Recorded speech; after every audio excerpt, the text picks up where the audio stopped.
Hello, hello. Right. Let's get out of here. What's going on? Oh, we've had all sorts of fuckery.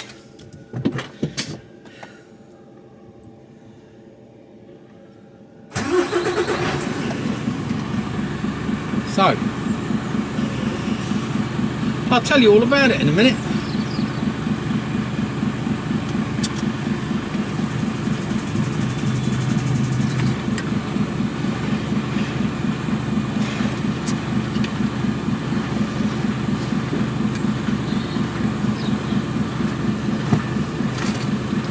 Now, I've been to this place before, but I've forgotten I had.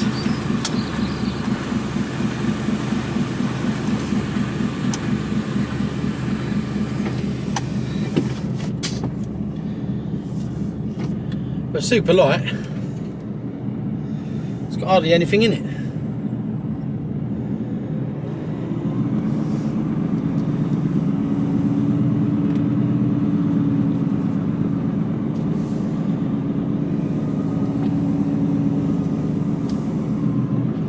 At the end of the road, turn right, 2nd Avenue, then turn right.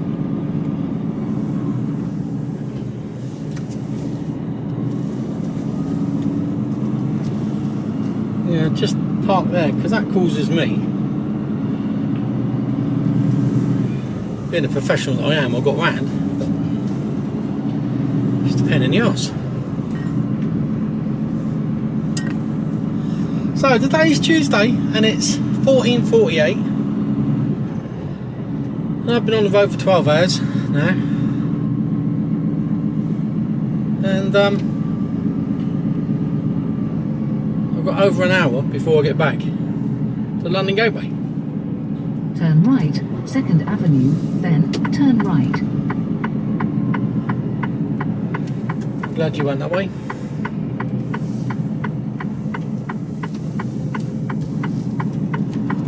This is some place to get to as well. I came from a completely right, different angle. 1st Avenue, then at the end of the road, turn left. Cunnington's. Oh my word.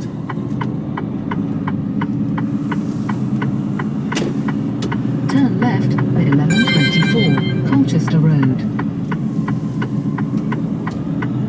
No studs in road. There's a sign there. No studs. Oh.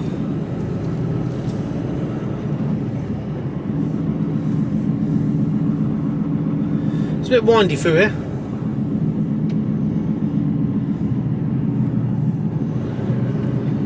I see. You don't slow down there at all, mate. No need. Because I did.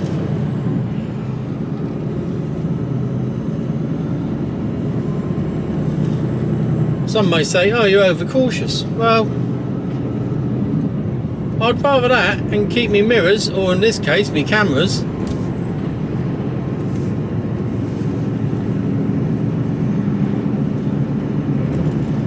So I've loaded up. This is my second job of the day. The first job. Where was the first job?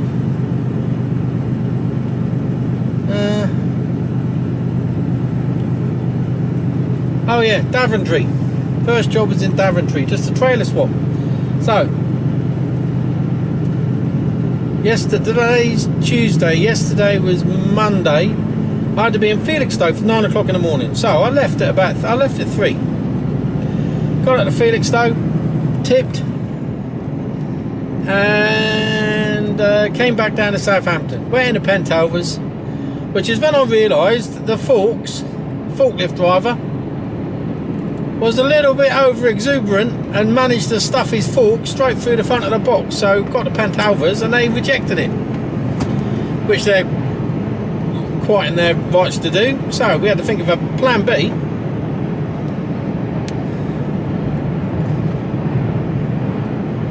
Was to then lose the box on the key, which we did. DP World, you can afford it, especially after laying all those P&O workers off. You wankers. So the box was taken onto there, and I picked up another box and came up. So I went to Felixstowe yesterday, tipped, and then back down to Southampton. So it was over 600 kilometres. So a big old day yesterday. Parked up, overnighted, took 9 off. Back on the road early o'clock this morning. Back on the road for 2 o'clock this morning. Out to Daventry, so I did a trailer swap, which it's nice and easy. It's faffing about, I suppose, a little bit, but not too bad. You know, straightforward. Just dump one trailer, pick another one up. Didn't even have to put it on a bay. So nice and easy. Back down to London Gateway, get the box off, and just as I was getting the box off, I thought I will check, just in case, because when I went in there, and I had to queue for probably about 40 minutes. So when I went in there, all I had to do was get the box off, and once I'd got the box off, I was going to phone them and let them find out what the next job was. So anyway,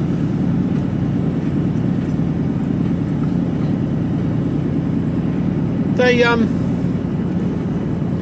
thought just before I get the box off, I will check. So I was 40 minutes in, just about to get the box lifted, just at the check-in desk, and I'll do a quick check. I've got to lift off a box, I've got to get a new box, an empty box out of there. Good job I checked, otherwise I'd have been another 40 minutes having to go around again. Fuck. So just phone me up. If you got anything, if anything changes, phone me up.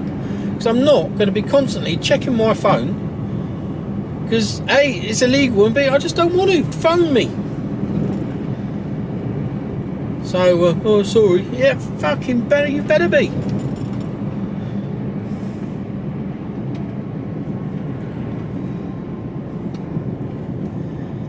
Ew. Oh, that's to the right, that's alright. I thought last time I come through here, I want a weight limit. It's to the right. Quite a nice little village through here. Still recording? Yeah. I don't know what it's called.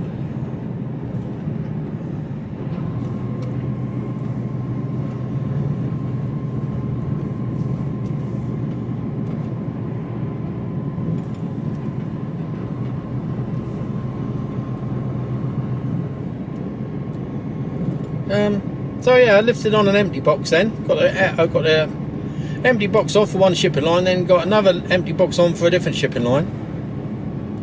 Because people say, well, why don't you use the same one? Well, it's different companies.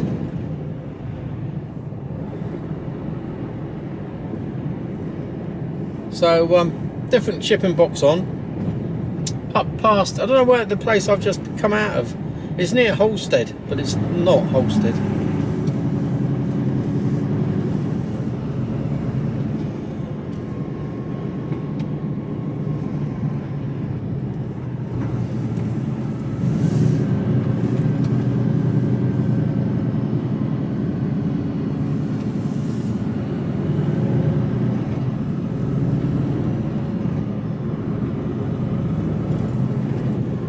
And then after 600 feet, go left on the roundabout and take the first exit at 1124 Upper Holt Street.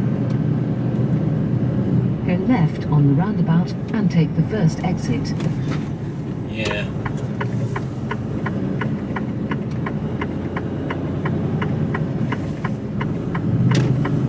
I think there's a weight limit further down there. Follow the 1124 Upper Holt Street for 6 miles. And yeah, so I got the empty box on, started coming up towards this way, but I came up a different way because that's what SatNav said, and I couldn't remember coming to this place before, though the name did ring a bell, and I thought, oh, I don't know, but I couldn't picture it. I looked on Google Maps, didn't ring any bells. I thought, okay, doesn't make any sense.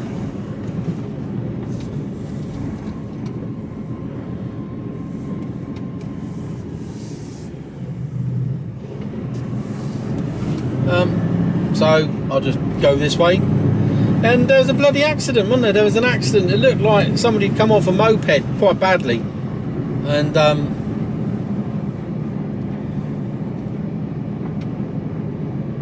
ambulance, paramedics, and then the recovery for a van, and then the moped, and it was just outside, so I didn't see anything. I just saw the van going on a recovery truck, and then as I drove by, the remains of the moped was on the side of the verge there, and the coppers were still taking statements from a couple of people.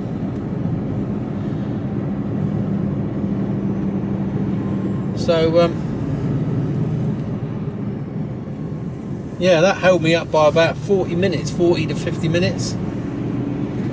So I had my lunch. But it does mean that I've burnt another 15 today.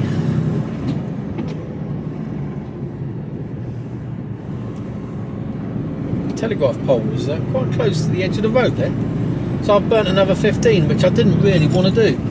But so I've only got one left now. And it's only Tuesday.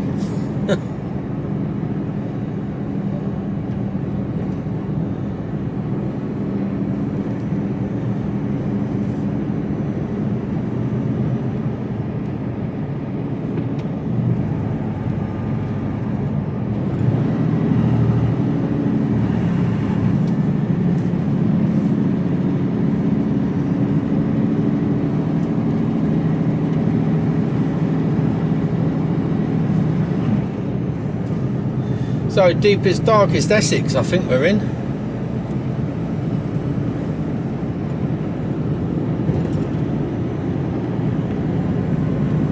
It's warm, 20 degrees.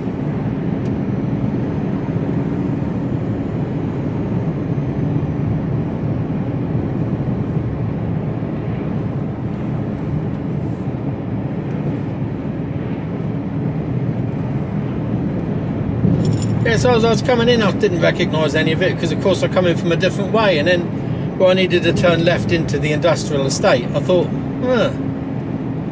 that rings a bell.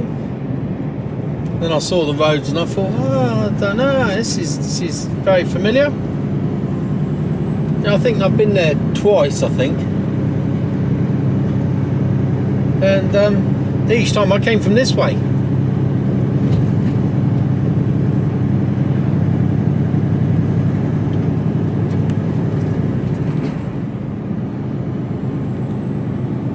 Very grand a place up on the left there.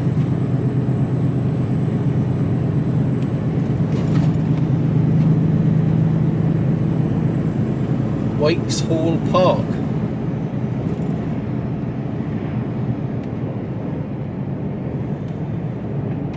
So yeah, I got there and I thought, nah, I've been here before. Been here a couple of times.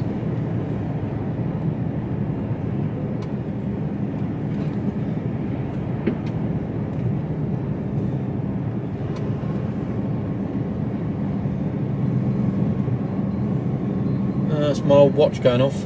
I must do something with it.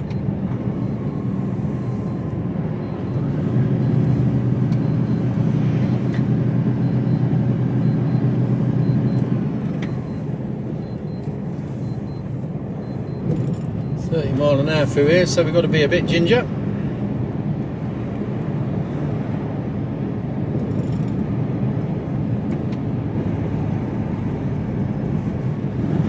And it's narrow.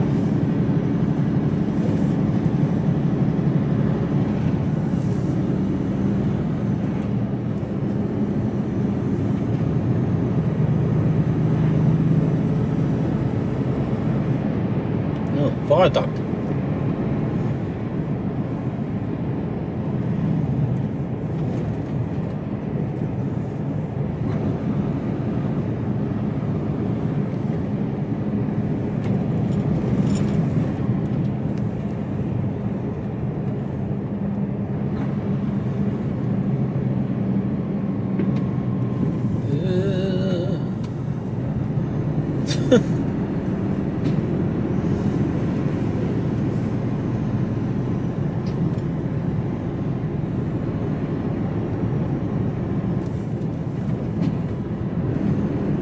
The locals must love big trucks going through their little villages. I'm glad I'm light. If I'd want to take a heavy load out of there, because that would be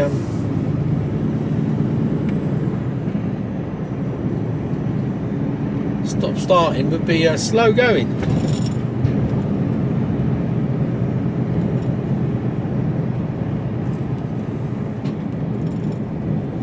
I should be back at London Gateway by 4 o'clock.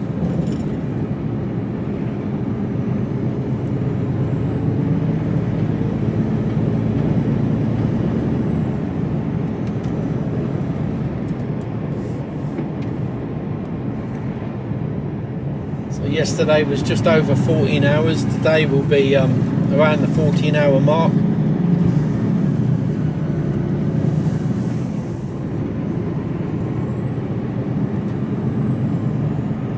I'm going to. I was watching a guy. I follow a guy called Luke Vernon, and he started YouTubing and videoing his trucking journeys years ago, 8-9 years ago now. You know, he was one of the first to do it, UK based, and so I've been following him for a good few years now. I think I followed him even before I decided I was going to become a trucker, and. Done a lot of European work. He's got his PSV license. You know, he knows his stuff. He's always been around trucking. It's in the blood, sort of things. His old man's a trucker, so he grew up with it. He used to go on journeys as a lad and all the rest of it. Anyway, he did a commentary drive in his van, and he's not an instructor, but he's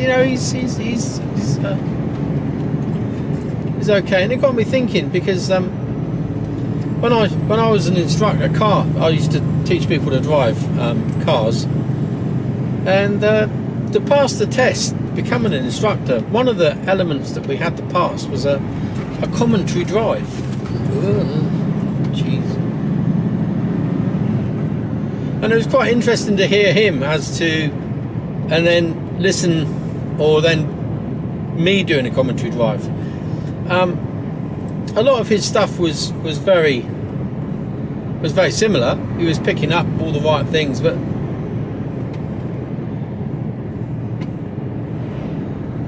one of the things that is common with most people, to be fair, is mirrors. It's how often you check your mirrors. And certainly driving a big old lump like this round roads like this, you need to be in the mirrors all the time. So I'm not going to do a commentary drive today, but I will do, and I'll put together a little montage of pretty, the old shoulder of Mutton there. I've got a green light, that looks nice. Little bridge.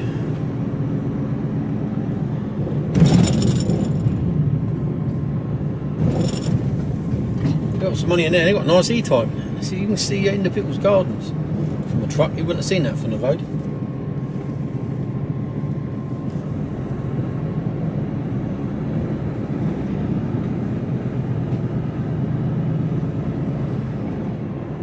Pretty little place. Nice, really nice houses. Big old Renault coming through. I think there's a lay-by up here. Maybe not. No, I think it's somewhere different.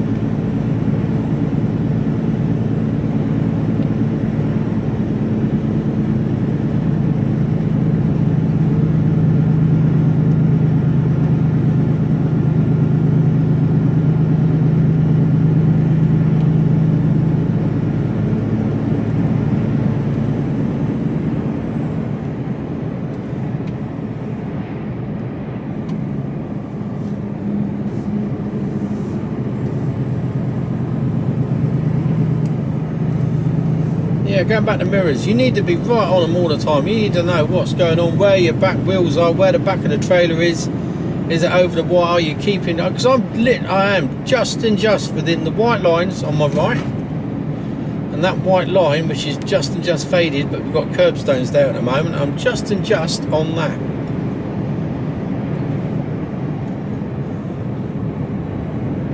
If I was to put the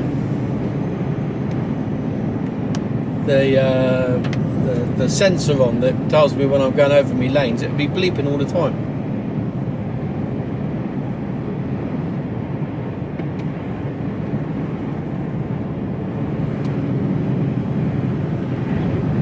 back into a 30.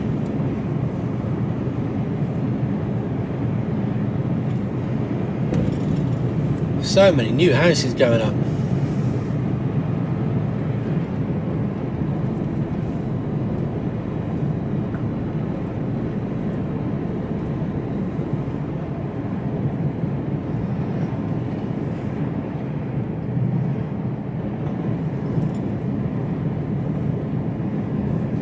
What's the price of fuel like out here in deepest, darkest? 179, okay.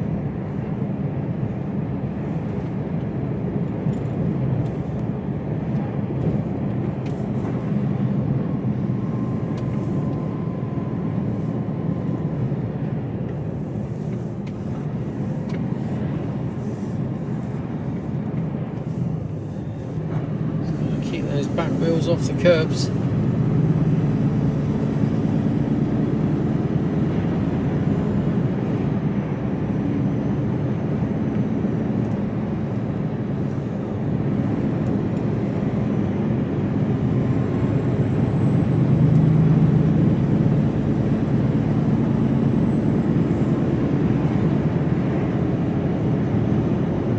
The other way was a better road.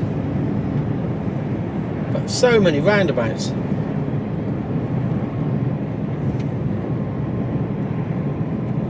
This way is a lot more countrified, narrower. Dual carriageway ahead. 900 feet, cross the roundabout and take the first exit at 1124 Halstead Road.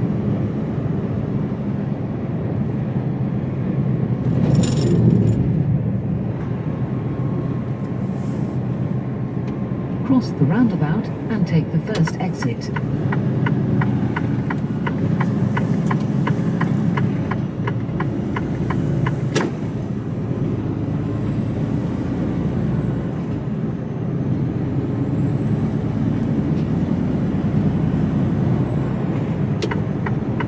After 900 feet, go right on the roundabout and take the third exit, A12, towards London. That was the fun over with. It's quite nice to go on roads like that for a change. Go right on the roundabout and take the third exit. So I'll be on a few more country roads tomorrow because I'm going to Marlborough. Apparently, well, the plan was, I don't know, it might change by the time I reassess what's going on. But the plan was back to London Gateway, on the docks early hours, back down to Southampton on the docks, up to Marlborough. I'm going to try not to do too much tomorrow. That'd be a chance, wouldn't it?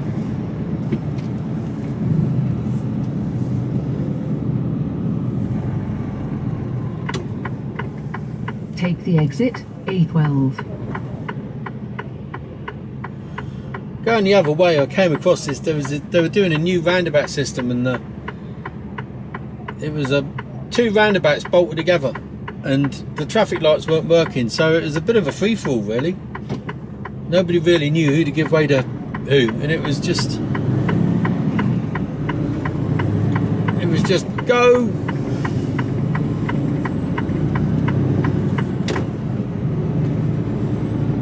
Alright, let's the speed up.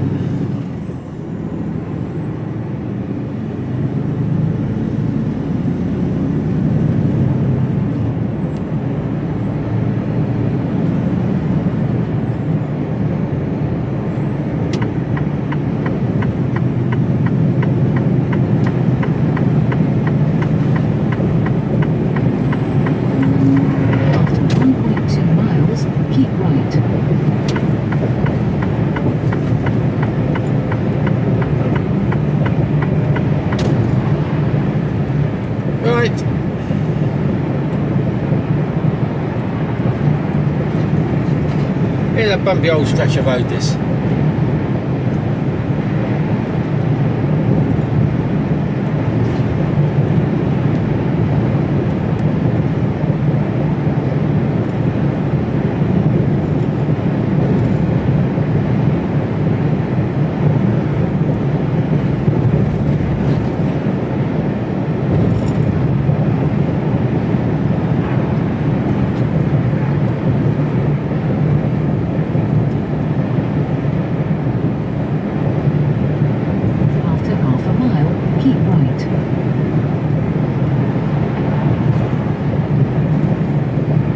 I've got 2 days left.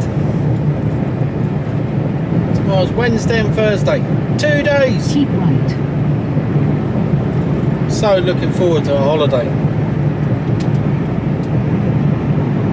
Can't begin to tell you.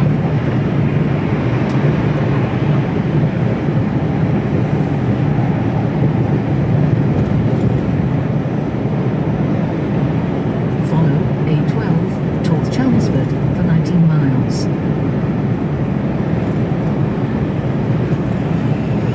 Yeah, really looking forward to having some time off with the gorgeous Kira. Being able to have a lunchtime drink, a couple of beers at lunchtime.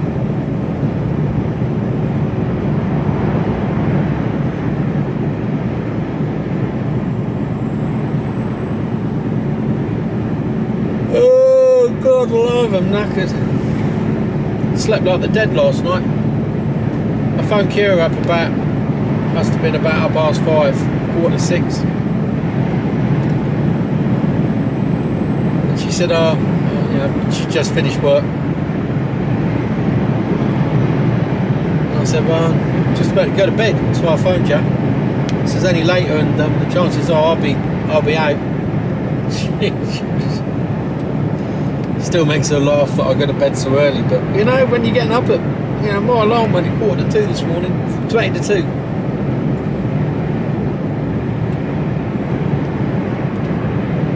You got to.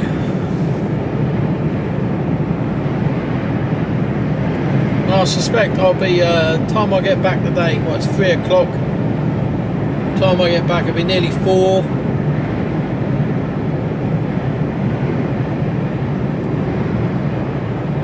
I'll probably put the card, do a 2 to 3 VBS. Get over there, get down.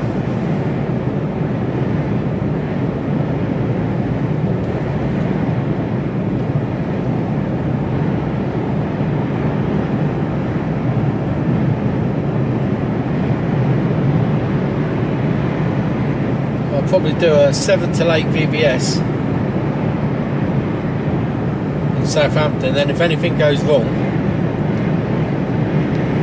they'll be in the office by then.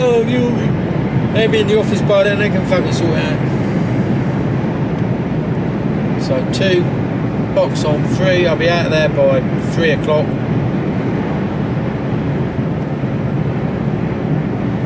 Four hours to get down. Shouldn't take me anything like that, but it has done in the past, and you never know what fuckery is going on or what roads are going to be closed. So who knows? And if I get down before, I can get in somewhere and get a 45. Oh, I need to get some AdBlue really.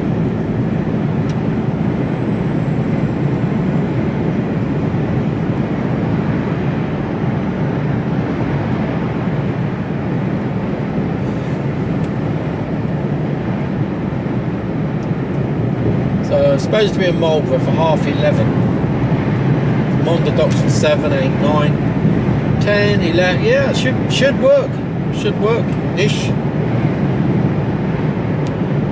As long as there's no fuckwittery, we'll be alright, I think. Ish.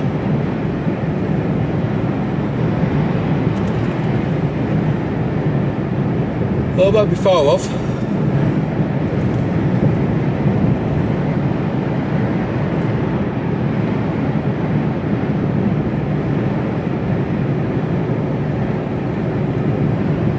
And then I'll be looking, as soon as I've tipped, be looking for somebody to pull over.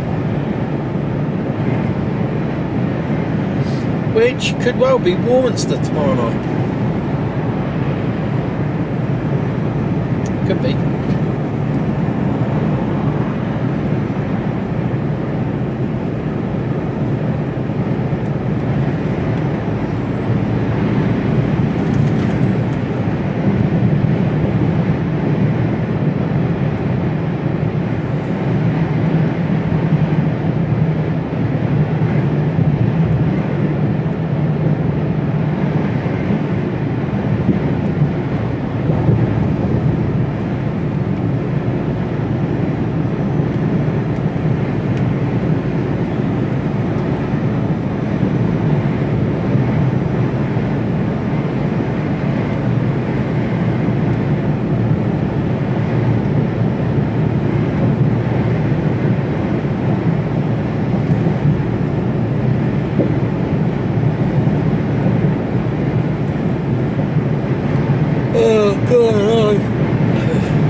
Homemade spaghetti bolognese for tea. I made it on Sunday night, cooked for everyone.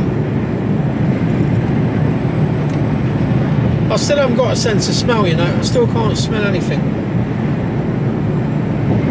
and it has hampered my taste as well. And things are, you know, they're not as tasty.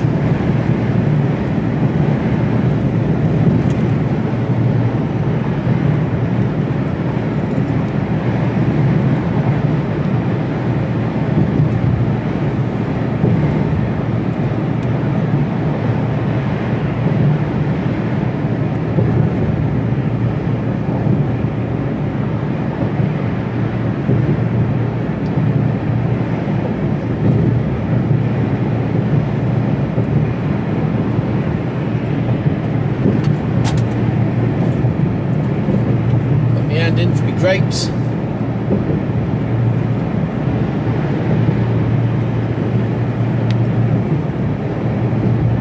"21 degrees.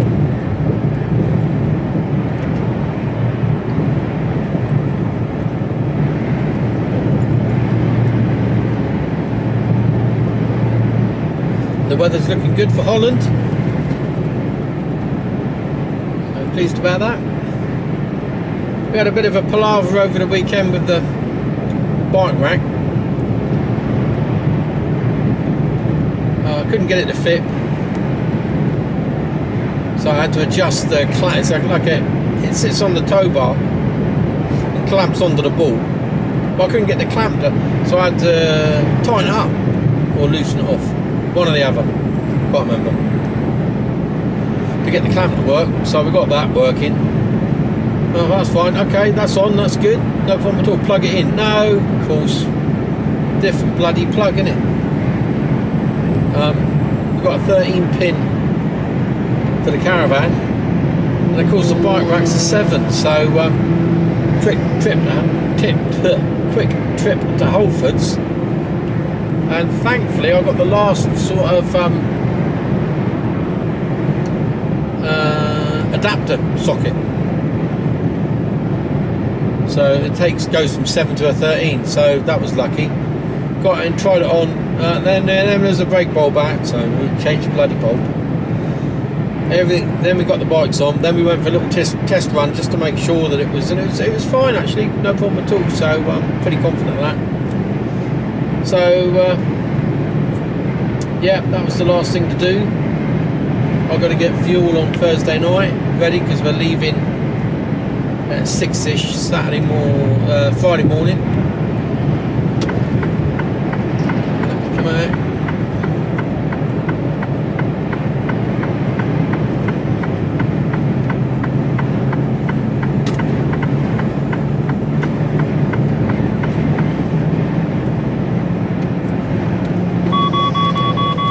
Get on. Yeah. She doesn't like it when someone slows down in front of her. That was her putting the brakes on, not me. I was back on the gas, trying to override it to keep going. That's the only way you can. Fucking thing. Bit brake happy.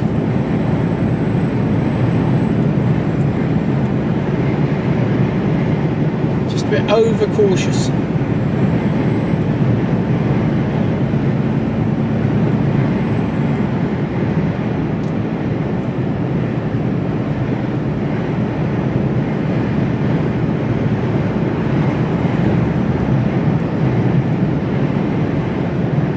Going to be in the yard tonight, should be alright for parking this time of day.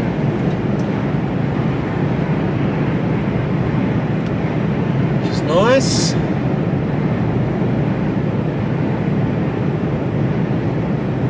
Go and dive in the shower.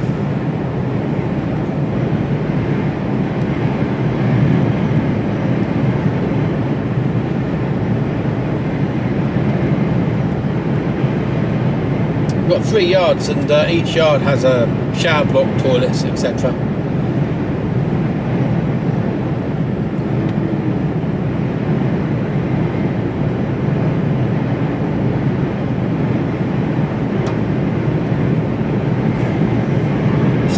building, I think so. Windscreen's filthy dirty. So.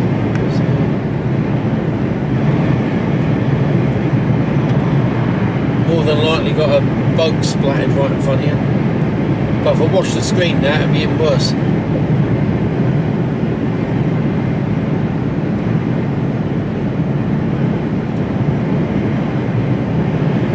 So I'm just hoping we're not held up going on the tunnel, taking the train. Just hope we're not held up.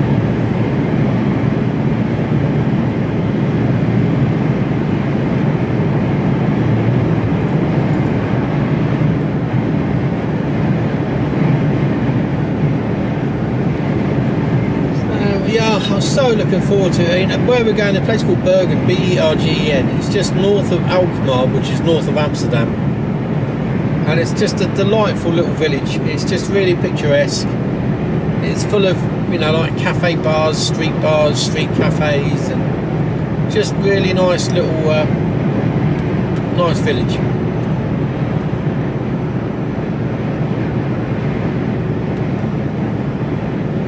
Going to Alkmaar. Alkmaar's got the canals and cobbles and the cheese market, which is quite a scene to see. And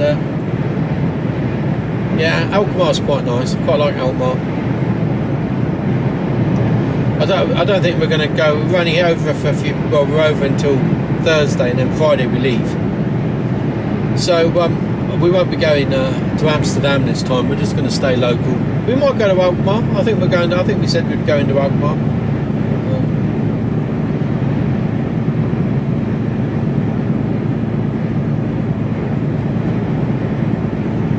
But most of the time is going to be spent, you know, so Kira can see her dad, and relaxing at the hotel. And see, the trouble is, he's Kira's dad. He's 83 and he's got Alzheimer's. And although he's pretty much with it, and he's super fit for 83, you know, he'll walk a couple of miles. You know, it's not you know, he's not laid up or anything. Memory ain't brilliant. Short-term memory's really bad. Long-term memory, not a problem. You know, classic signs. But he doesn't like change. You know, he sort of gets a bit, not anxious. I don't think it's the right word, but well, yeah, maybe anxious, confused, slightly. You know, just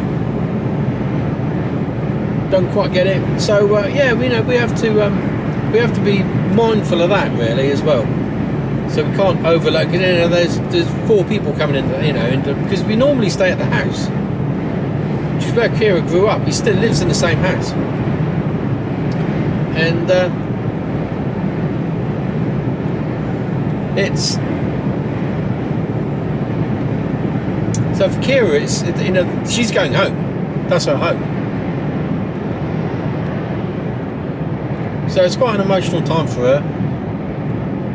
And just want them to spend a bit of time together, you know, because they don't, you know, it's September's the last time she saw him, and that was for like 10 days. Now this time we're not going over for the summer, so I'm going to suggest that she goes over sort of June time, maybe the beginning of June, that she goes over for, because Isaac's got exams, isn't it? Maybe late August then. She needs to get over. And away she goes on the train. She just takes the train. Goes up, gets the train from where we live in New Milton. Oh, obviously it's bumps. There we go.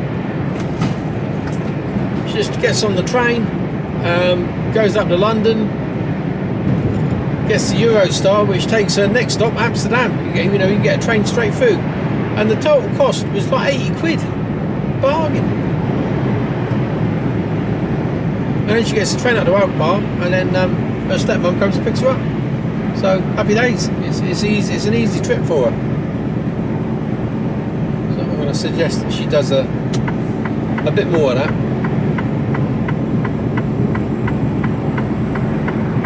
We've got 6 miles till we come off.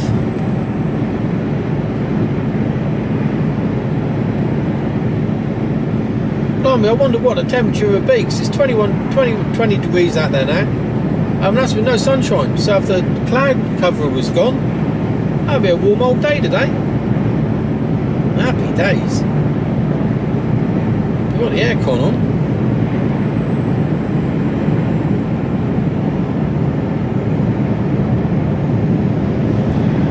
Didn't need the heating on at all last night.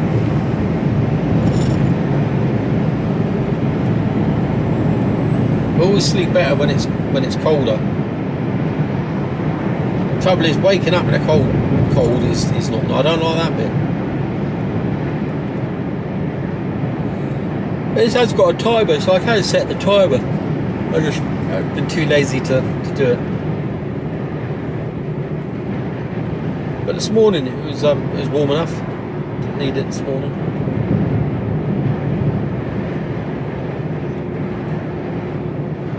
Janderik.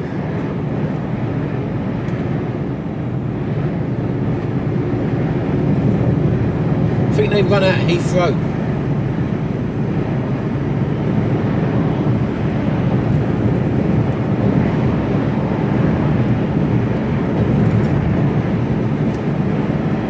Need to move across the lane, I think.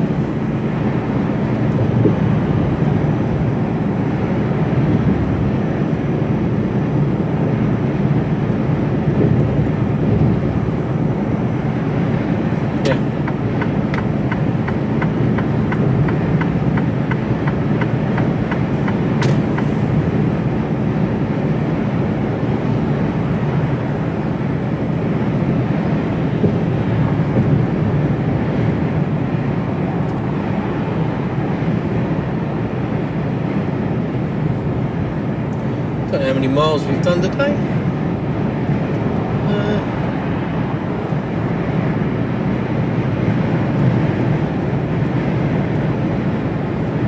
309.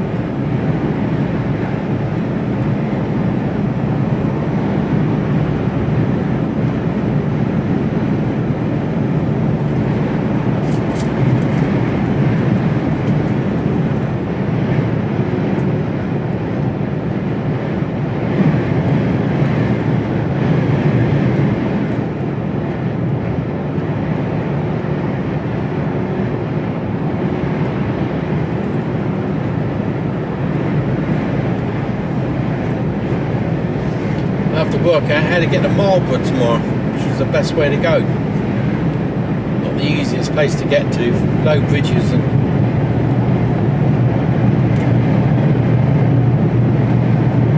weight limits to contend with.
At a lump of wood there was a bit of ullage had come off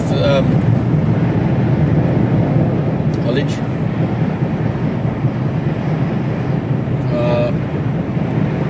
A lump of wood had come off the back of the lorry, and I was sort of this distance from the lorry this morning, and I saw it up ahead, and he was in the right hand lane, and I saw the lump of wood. It's probably where that white van was, and I thought, oh, I'll line myself up for that, I can get round that, no problem at all. And then he moved back in and clipped it with his back wheel, and it was bouncing around all over the road. It sort of splintered into loads of different pieces, but it was all bouncing around all over the road. I was like, fuck, well, I can't go anywhere, I've got vehicles to me right.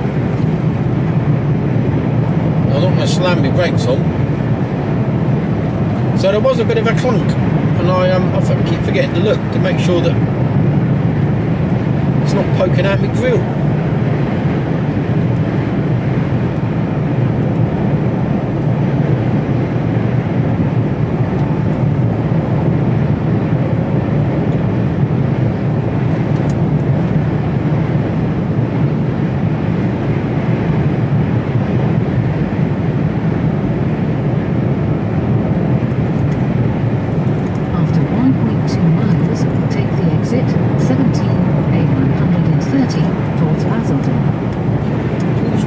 Mutton. It's proper Essex, isn't it? Isn't it?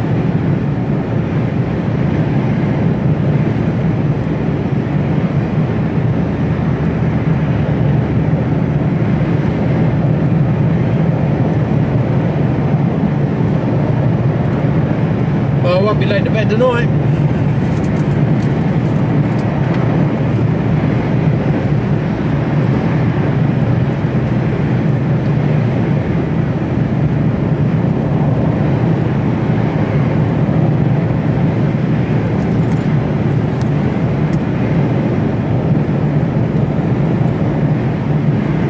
Friend of mine. After half a mile, take the exit 17 A130 towards Basildon, then cross the roundabout and take the second exit.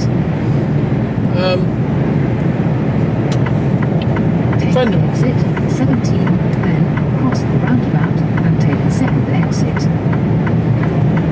friend of mine who sadly her dad died recently. He was 83.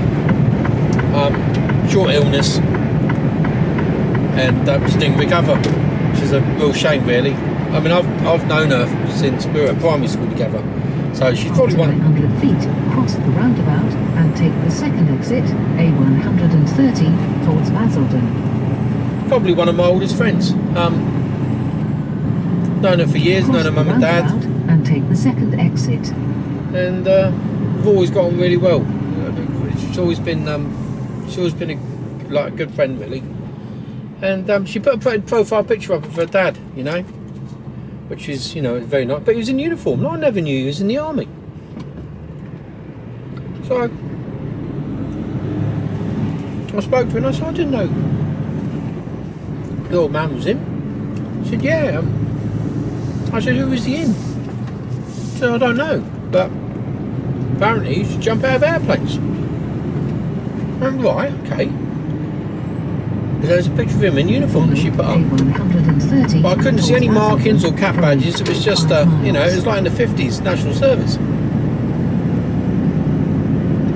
She said, I'll speak to Mum. I said, okay, well, let me know. So she sent me a message back saying, no, he was in the Paras. Oh, blimey. You know, and, you know, as a national serviceman, of all the things you could have done, do you know what I mean? You know, you could have opted for an easier life than joining the Paras. But no, he joined the Paras and did his time in the parachute regiment. So I got her the link for the Parachute Regiment Association, so that she can get his records and find out where he was stationed and that sort of malarkey. So I was messaging her, I messaged this morning, I said, oh, I'll see what I can do. So I just grew, and it came up straight away, so I sent the link back, and it was like within 30 seconds, found it, sent it back. So yeah, she's going to look at it, so it'll be interesting to see where he was and what he did.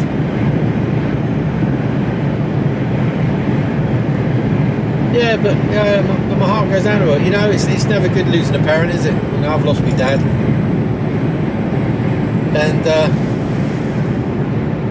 it was like she said, you know, he was ill and then he just gradually went downhill rapidly sort of thing and didn't really recover, and it was all fairly quick. And I said, yeah, that's, you know, sometimes that's the best way to do it, because my dad was ill for a good few, he just went downhill from the moment he retired, and he didn't retire until he was 75, and but the last 5, 6, 7, 8 years he just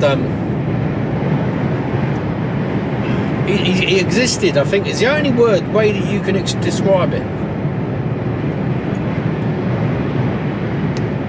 He existed, you know. He'd get up and he'd go to the bathroom, he'd sit in the sitting room, mother would wait on him, hand, foot and finger, then he'd go back to bed. And that was his life. Which, in all, you know, he wasn't the most active of people. He was never a sport. Well, he was in his early years, when he was in the army, because he was in the army, he did his national service, ex-Royal Signals, like myself. And That was the whole reason I ended up in divorce signals, was Dad. And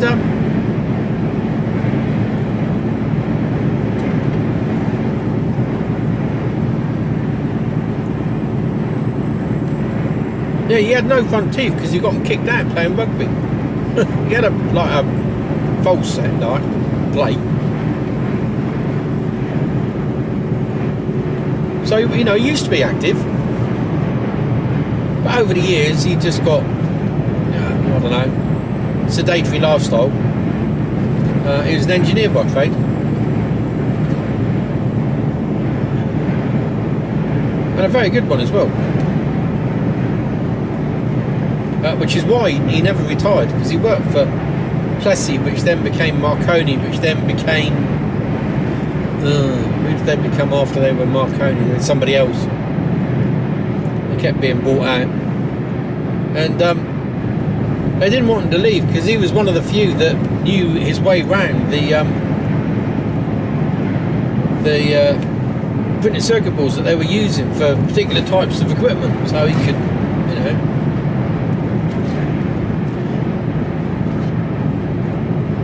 Involved in test and design.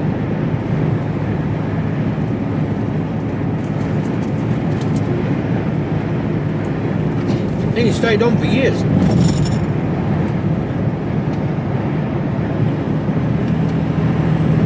It was the thing is, when he left, he had to leave. The company policy had to leave. But they took him on as a contractor, and he was earning more as a contractor than he was when he was on the books. A lot more. Which is generally the case.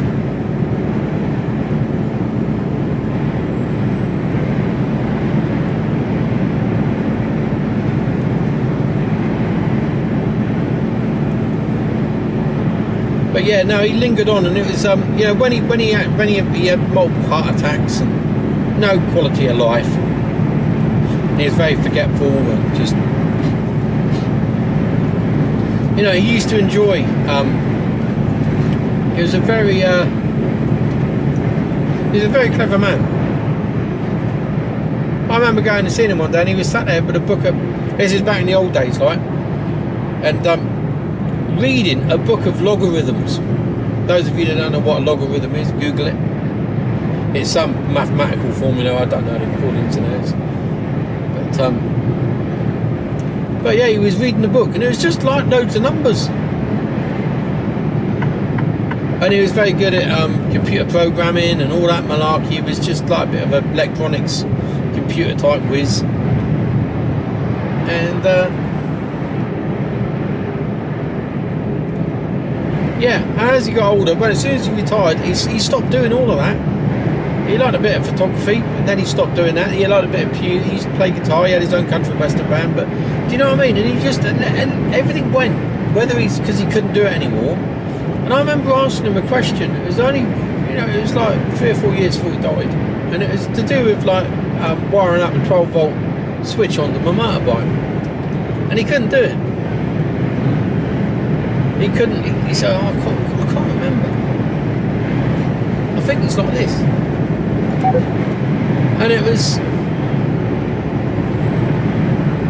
you know, if I'd have asked him 10 or 15 years ago, guy, he'd have been all over. It would have been like, you know, it would be like adding 2 and 2 for him. You know, it was that. It would have been that simple for someone of his knowledge and expertise. You know, yet he couldn't have done it. You know, towards the end, he couldn't do the simplest of things, and that shocked me a little bit when that happened, actually. And he just went. It just got worse and worse and worse, and he just, you know, mindlessly watching daytime shit TV. And he's never done that before in his life. I don't ever remember him. You know, I'd take after him because I rarely watch TV. He never watched TV. He always had his head in a book, or he was designing or building something electronic, you know. Do you know what I mean? He always had like a whole range of different hobbies he was doing. He wasn't a TV person, but so in a way, when he did go, it was it wasn't a blessing because it was sad, but you know, I think you know where I'm coming from. I want my dad, you know. Yeah. So yeah, my friend said, she said he wouldn't have, because her dad was such an active person, that a prolonged illness would have been terrible for him. So shocked at the system. 83. I didn't even realise he was that old, to be totally honest with you. I thought he was a lot younger. But then again, I suppose, me and her were both 55 this year. I think her birthday's similar time to mine, actually. Oh, fucking hell. Dalek Factory. You still recording? Don't know if we are or not.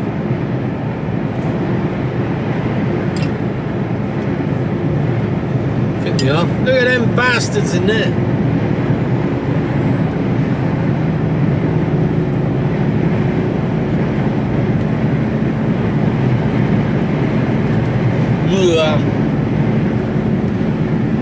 Bit of heebie-jeebies.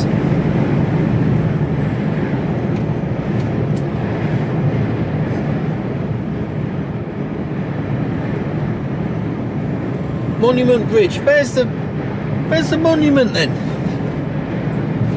Monument to what?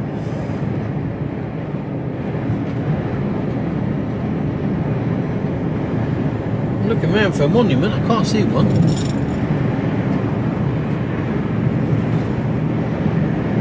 There's roundabout. After half a mile, go right on the roundabout and take the second exit, A130, towards Canby Island. Canby Island, alright my son. It's a little bit tricky, not because it's a narrow or anything like that, it's because of the speed that they come down at and enter the roundabout. They absolutely muller it round, and of course, I'm slow off the mark, I'm a truck.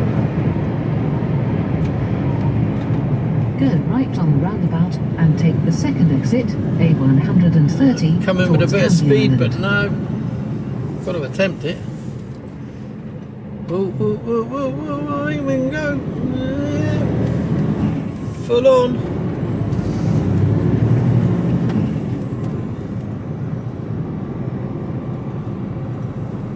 Trying to keep her steady. Here we go. No, this is where somebody go, why didn't you move over to the left? Look at that fucking thing. Why didn't you move over to the left-hand lane? Well, the reason I don't move over to the left-hand lane is because I want to be in this lane.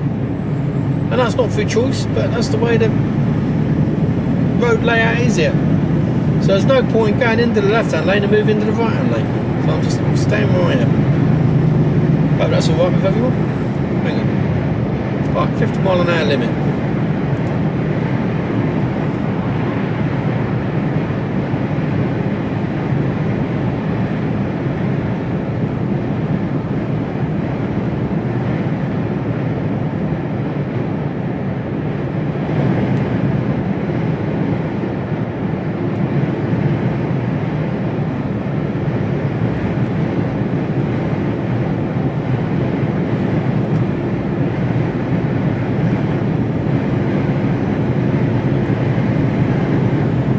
On the Dartford crossing tonight.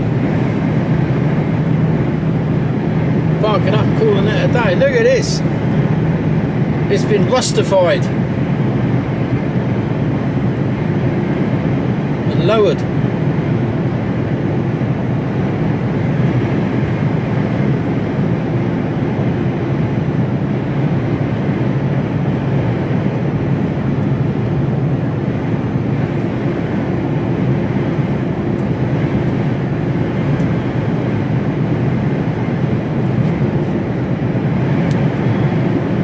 Like they're repairing the bridge.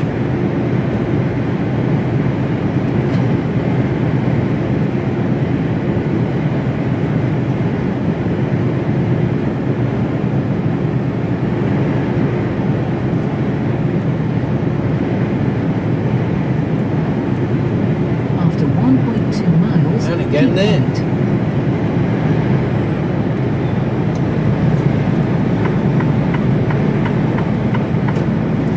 got about 6 miles till we come off now. If I look to my left, I can see the cranes for London Gateway. Just going to stay in this lane. Otherwise we'll end up in Basildon. Fucking fly tippers down there. Don't know if you saw any of that.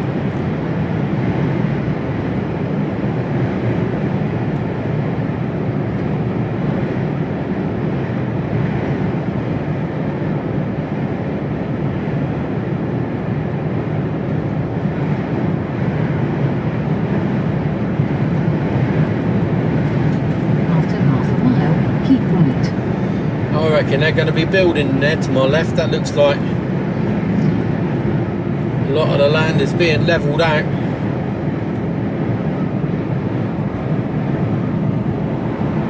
Keep right.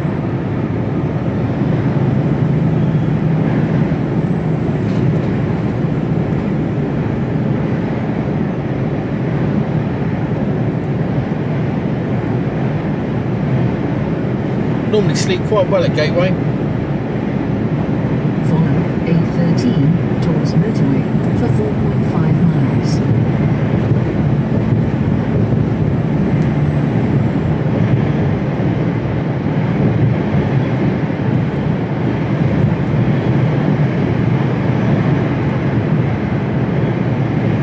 Yeah, I can see Gateway.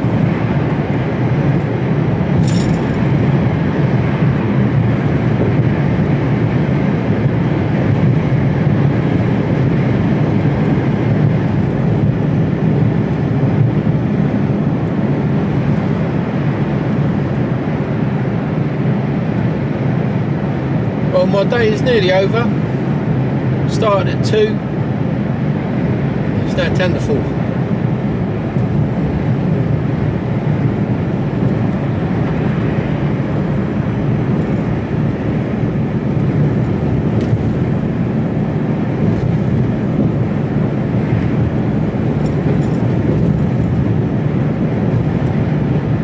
Stay there, my son. Don't even think about it. We're horsing on through.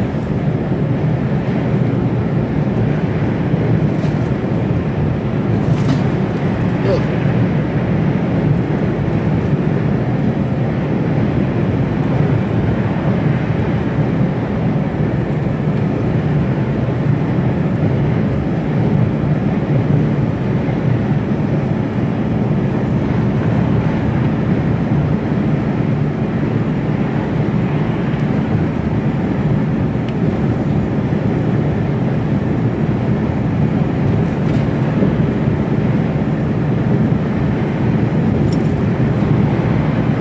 Essex seem to have some really bad roads.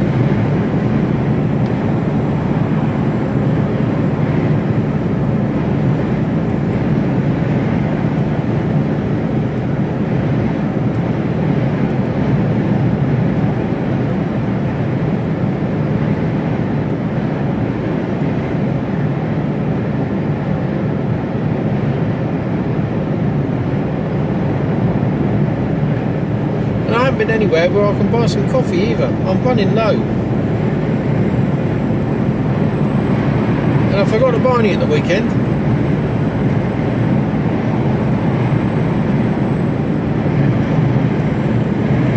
Because I thought I still had some at home, and I thought, I'll top up for that and I'll buy some nice stuff.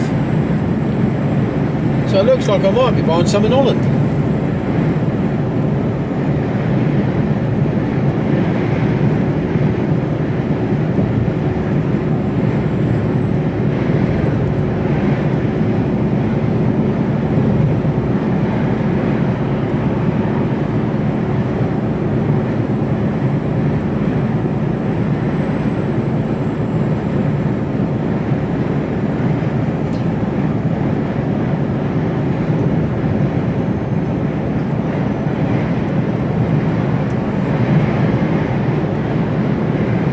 Coming off here in a second or two.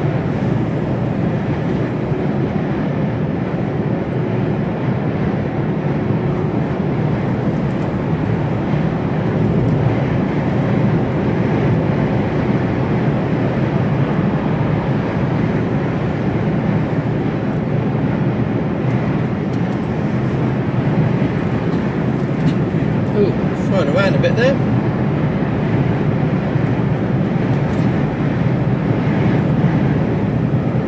After 1.2 miles, take the exit on 1014 towards Stanford-le Hope. See, she said hope then, didn't she? Coming down, she was talking about hoop. Oh, what's going on here?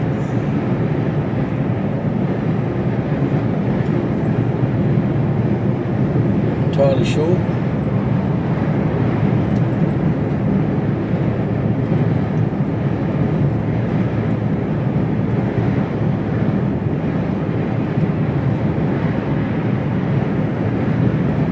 Please drive safely.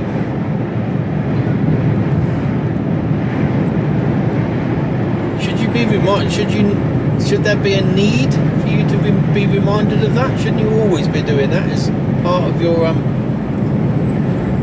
normal everyday drive? After half a mile, take the exit on 1014 towards Stanford-le Hope. Then go left on the roundabout and take the first exit.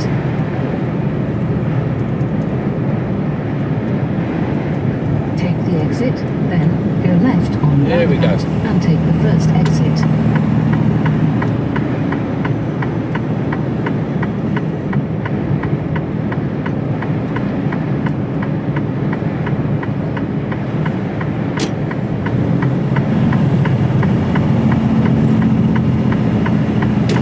After 900 feet, go left on the roundabout and take the first exit on 1014 towards Stanford-le Hope. Go left on the roundabout and take the first exit.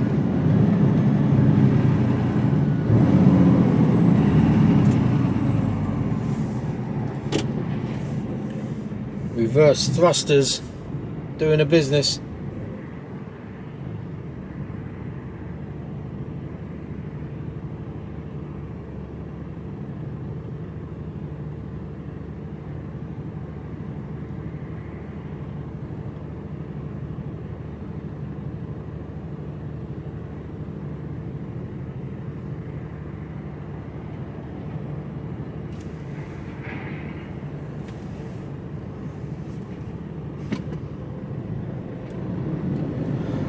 I was behind this bloke today when I was waiting to pick my box up, and you know you're getting a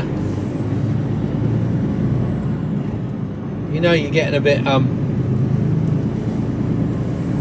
into your job when you're looking at the trailer and going, that's a really nice trailer he's got there.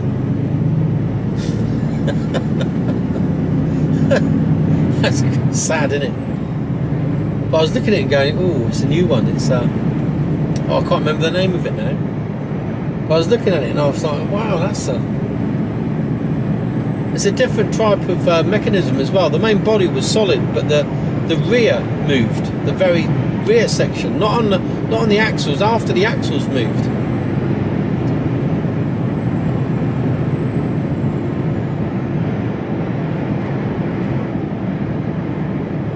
So I had various locations for where the pins are, so you can put the box on the trailer, but for a 40 foot you just stretched out the back, but there was no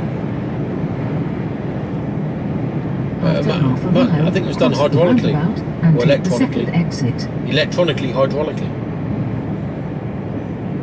whereas our trailers are stretched by putting the brakes on the wheel for the trailer and dragging them or pushing them. So anyway, this is me done. Coming into Corringham.